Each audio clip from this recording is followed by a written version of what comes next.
I cut contact with my family for 10 years due to my stepdad's extreme rules. After his passing, I discovered a shocking truth. Now my mom wants to reconnect, but I'm not sure I can trust her. I, 32F, have been estranged from my family for the past decade due to my stepfather's, 58M, controlling behavior. To understand how I got here, I need to start from the beginning. I grew up in a small town in Ohio with my mom, 54F. My biological dad left when I was just a baby, so it was always just the two of us.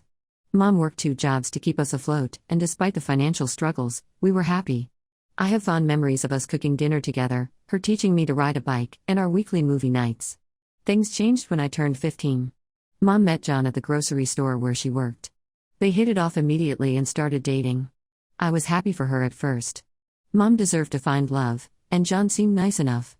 He'd bring her flowers, take us out to dinner, and even help me with my algebra homework. 3 months into their whirlwind romance, they got married. It was a small ceremony at the local courthouse, with just me and John's brother as witnesses. Mom was beaming, and I thought maybe we'd finally have that picture-perfect family I'd always dreamed of. But the honeymoon phase didn't last long. Almost immediately after moving in, John began to show his true colors. He was obsessed with cleanliness and order to an extreme degree. At first, it was little things. He'd ask me to take my shoes off before entering the house or to use a coaster for my drinks. Reasonable requests, I thought. But it quickly escalated. John would go into a rage if anything was out of place in the house. This meant that as a teenager, I couldn't have friends over, couldn't decorate my room how I wanted, and had to follow strict rules about where I could eat or drink. I remember the first time I saw John truly lose it. I was doing homework at the kitchen table and accidentally knocked over my glass of water. Before I could even grab a towel to clean it up, John was there, his face red with anger. He yelled at me for what felt like hours, calling me careless and irresponsible. Mom just stood in the corner, silent. From that day on, John's rules became even stricter. I wasn't allowed to eat anywhere except the kitchen table. I had to take my shoes off before entering the house and wash my hands immediately. If I touched anything in the living room, I had to wipe it down with disinfectant. It was like living in a museum where I couldn't touch anything. As I got older, the rules extended beyond the house. John would inspect my car whenever I came home, making sure it was spotless. If there was even a bit of dust on the dashboard, he'd make me clean the entire car before I could come inside. I once spent 3 hours cleaning my car in the driveway during a rainstorm because John found a forgotten fast food wrapper under the seat. The worst part was that my mom never stood up for me. She'd just say, "That's how John is. You need to respect his rules." It was clear that she valued her relationship with John more than her relationship with me. I felt betrayed and alone. High school became my escape. I joined every club I could, took on a part-time job, anything to stay away from home. I made friends with a girl named Sarah, whose family became a safe haven for me. Her parents would let me stay over frequently, no questions asked. They could see I was struggling, even if I never told them the full extent of what was happening at home. When it came time for college, I applied to schools as far away as possible. I ended up at a university in California, a whole country away from John's rules. Those 4 years were a revelation. I could decorate my dorm room however I wanted. I could eat on my bed without fear of punishment. I could live like a normal person. But every time I came home for breaks, it was like stepping back in time. John's rules hadn't changed. If anything, they'd gotten worse. He'd implemented a no shoes in the house policy that extended to all visitors. My mom had to keep a basket of slippers by the door for anyone who came over. The final straw came when I was 22. I had just graduated college and came home for a visit.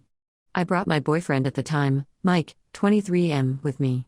Mike knew a little about my family's situation, but I don't think anything could have prepared him for the reality. John immediately started in on Mike, criticizing his clothes for being wrinkled and making him take off his shoes and socks so John could inspect his feet for cleanliness. I was mortified. Mike was uncomfortable but tried to be polite. Later that night, I overheard John telling my mom that Mike wasn't good enough for me because he clearly didn't know how to take care of himself properly. I was furious. Mike was a kind, intelligent guy who treated me well. Who was John to judge him based on arbitrary cleanliness standards? I confronted John about it, and we had a huge argument. I told him he had no right to judge my boyfriend or me. John said that as long as I lived under his roof, I had to follow his rules and respect his opinions. I pointed out that I didn't live there anymore, I was just visiting. He said that didn't matter, his house, his rules. My mom, as usual, sided with John. She told me I was being disrespectful and ungrateful. That was the moment I realized I couldn't do this anymore. I packed my bags, apologized to Mike for the awful visit, and left. For the next 10 years, I had minimal contact with my family. I'd send a card on birthdays and Christmas, but that was it. I built a life for myself in California. I made great friends who became my chosen family. I focused on my career, working my way up in a tech company. I even found love again. I met David, 34M, at a work conference 5 years ago. We bonded over our shared love of hiking and bad sci-fi movies. He was patient and understanding when I explained my family situation. We got married 2 years ago in a beautiful ceremony on the beach. My mom and John weren't invited. Last month, I received a call from my mom. She was crying and told me that John had passed away suddenly from a heart attack. She begged me to come home for the funeral, saying she needed my support. I was conflicted. On one hand, I hadn't forgiven John or my mom for how they treated me. The thought of going back to that house filled me with anxiety. On the other hand, I felt guilty about potentially abandoning my mom when she was grieving. After talking it over with David, I decided to go to the funeral. The funeral was awkward, to say the least. Many relatives I hadn't seen in years were there, asking why I'd been absent for so long. I gave vague answers, not wanting to start drama at a funeral. I saw my childhood friend Sarah, who gave me a long hug and whispered that she was proud of me for coming. After the service, my mom asked me to stay for a few days to help her sort through John's things. Against my better judgment, I agreed. David had to return home for work, so I was on my own. The first day of cleaning was tense. My mom kept making comments about how John would have wanted things organized a certain way. I bit my tongue, not wanting to speak ill of the dead. We worked mostly in silence, the weight of unspoken words hanging between us. On the second day, as we were going through John's office, my mom found a letter addressed to me. She handed it to me with shaking hands, saying John must have written it sometime before he died. I'm not sure what to do. Part of me wants to read it, hoping for some kind of explanation or apology for his behavior. Another part of me wants to burn it without reading it, not wanting to give John any more power over my emotions. I'm afraid that whatever is in that letter might reopen old wounds that I've worked hard to heal. I don't know if I should read the letter. I don't know if I should try to rebuild a relationship with my mom now that John is gone. I feel lost and confused, torn between the family I was born into and the life I've built for myself.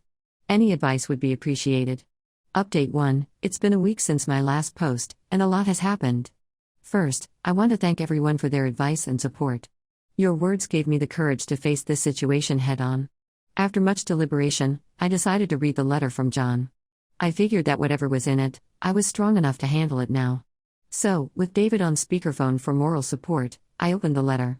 To say I was shocked by its contents would be an understatement. The letter was dated just a month before John's death, and it was an apology. John wrote that he had recently been diagnosed with obsessive-compulsive disorder, OCD, and had started therapy. He said that looking back, he realized how his untreated condition had negatively impacted everyone around him, especially me. John explained that his obsession with cleanliness and order wasn't just a preference, but a debilitating compulsion that he couldn't control. He acknowledged that his behavior was harmful and unfair, particularly to a young person trying to grow and find their place in the world. The letter went on to express regret for driving me away and for not seeking help sooner. John wrote that he had wanted to reach out to me for years but didn't know how to begin to make amends. He ended the letter by saying he hoped that one day we could talk, and that regardless of whether I could forgive him, he was proud of the person I had become. I was overwhelmed with emotions after reading the letter. Anger at the years of torment, sadness for the relationship I never had with my stepfather, relief that he had finally recognized his behavior was wrong, and frustration that this revelation came too late for us to actually talk about it. I shared the contents of the letter with my mom. She broke down crying, revealing that she had known about John's diagnosis but he had sworn her to secrecy, wanting to tell me himself when he felt ready. She apologized for not standing up for me more when I was younger, saying she was afraid of losing John if she pushed back against his rules. This led to a long, emotionally charged conversation about our past. I told her about the anxiety and depression I'd struggled with in college, the result of years of walking on eggshells at home. I shared how her silence had felt like a betrayal, how I had felt alone and unsupported during some of the most crucial years of my life. My mom listened, really listened, for what felt like the first time in years. She shared her own struggles, her fear of being alone after my biological father left, her insecurities that led her to cling to John even when she knew his behavior was wrong. It didn't excuse her actions, but it helped me understand her a little better. While I appreciate her apology, I told her it doesn't erase years of choosing her husband over her daughter. I explained that I'm glad John sought help before he died, but it doesn't change the fact that his behavior, and her enabling of it, caused me significant trauma. My mom asked if we could try to rebuild our relationship now that John is gone. I told her I'm not sure. On one hand, I do miss having a mother in my life. I miss the closeness we had when I was young, before John came into the picture. On the other hand, I'm not sure I can trust her to put me first if push comes to shove. We agreed to take things slow. I'm going to head home tomorrow, but we're going to try having weekly phone calls to start. I've also asked her to see a therapist to work through her own issues, which she agreed to do. Before I left, my mom gave me a box of my old things she had kept. Inside, I found my high school yearbook, some childhood photos, and a mix CD I made when I was 16. It was a bittersweet reminder of the person I used to be, and how much I've changed. On my last night in town, I met up with my old friend Sarah for coffee. We talked for hours, catching up on each other's lives. She told me how worried she had been about me in high school, how she had wanted to say something but didn't know how. I assured her that her friendship had been a lifeline during those difficult years. As I packed my bags to leave, I took one last look around my childhood home. The strict rules and oppressive atmosphere were gone, but so was the warmth and love I remembered from my early years. I hope that with time and effort, some of that warmth can be rekindled between my mom and me. I'm still processing everything, and I know it's going to take time. But for the first time in years, I feel like there might be a path forward with my mom. It's not going to be easy, and I'm keeping my guard up, but I'm cautiously optimistic. Thank you all again for your support. I'll update again if anything significant happens. Update 2. It's been about a month since my last update, and I wanted to share some developments in my situation. The weekly phone calls with my mom have been challenging. While she's been making an effort, it's clear that she's struggling to understand the depth of hurt her actions, or rather, inactions, caused me over the years. During our third call, she made a comment about how we should let bygones be bygones now that John is gone. I had to firmly remind her that it's not that simple, and that her role in enabling John's behavior was just as hurtful as his actions themselves. This led to a heated discussion where I finally laid out all the ways her choices had affected me. I told her about the anxiety I still feel in overly clean spaces, how I struggled with relationships because I never learned what healthy boundaries looked like, and how I've always felt like I came second in her life. I shared a memory from when I was 17. It was prom night, and I had spent weeks saving up to buy a beautiful dress. When I came downstairs, excited to show my mom, she just looked worried and asked if I was planning to eat or drink anything while wearing it. She made me put on an old shirt over my dress for photos, just in case. I ended up feeling so self-conscious that I barely enjoyed the dance. My mom was quiet for a long time after that. When she finally spoke, she said she had no idea how much damage had been done. She apologized again, this time more sincerely, and asked what she could do to make things right. I told her that a good start would be to respect my boundaries now. This means not pushing for more contact than I'm comfortable with, not making excuses for past behavior, and most importantly, listening to me when I express my feelings instead of getting defensive. On a positive note, my mom has started seeing a therapist as I suggested. She's only had a few sessions, but she said it's already helping her understand her own behavior better. She realized that she has a pattern of prioritizing her romantic relationships over other aspects of her life, including her 72 relationship with me. In other news, I've been doing some reflection of my own. Reading John's letter and confronting my mom about the past has brought up a lot of old feelings. David suggested that I might benefit from talking to someone professionally as well. At first, I was resistant to the idea, but after some thought, I've decided to give it a try. I've also been in touch with my aunt, my mom's sister, who I was close to when I was younger. She reached out after hearing about John's passing, and I ended up telling her everything. She was horrified by what I'd been through and angry at my mom for allowing it to happen. It was validating to have someone from my family acknowledge how messed up the situation was. My aunt has offered to be a buffer between my mom and me if needed, which I really appreciate. She's also been sharing some family history that I wasn't aware of. Apparently, my grandmother was also very controlling, and my mom learned early on to appease rather than confront. It doesn't excuse her behavior, but it helps me understand her a bit better. As for me, I'm taking things one day at a time. Some days are easier than others. I'm trying to focus on the positive relationships in my life, my husband, my friends, my aunt, while setting healthy boundaries with my mom. I'll update again if there are any major changes. Thank you all for your continued support and advice. Update 3. It's been 3 months since my last update, and I wanted to share where things stand now. The biggest development is that I've started seeing a therapist, Dr. Anderson. It's been eye-opening, to say the least. She's helping me work through my childhood experiences and how they've shaped my adult behaviors and relationships. One thing Dr. Anderson pointed out is that I have a tendency to be a perfectionist, especially when it comes to cleanliness. It's not nearly as extreme as John's behavior was, but it's there. I never realized it before, but it's likely a coping mechanism I developed to avoid conflict. It's something I'm working on now. As for my relationship with my mom, we've had some ups and downs. We're still doing weekly calls, and they've gotten a bit easier. Mom's been sticking to her therapy sessions, which I'm proud of her for doing. Last month, she invited me to visit for a weekend. I was hesitant but decided to go, with David accompanying me for support. It was strange being back in that house without John's presence looming over everything. During the visit, Mom showed me some changes she'd made to the house. She'd redecorated the living room, making it more colorful and comfortable. She said she wanted it to be a welcoming space for family gatherings. It was a small gesture, but it meant a lot to me. We had a long talk that weekend about our past and our hopes for the future.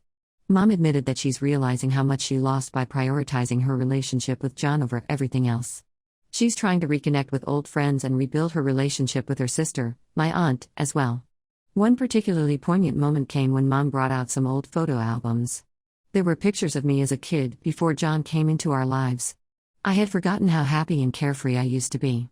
It was a stark reminder of what was lost, but also motivation to try and reclaim some of that joy in my life now.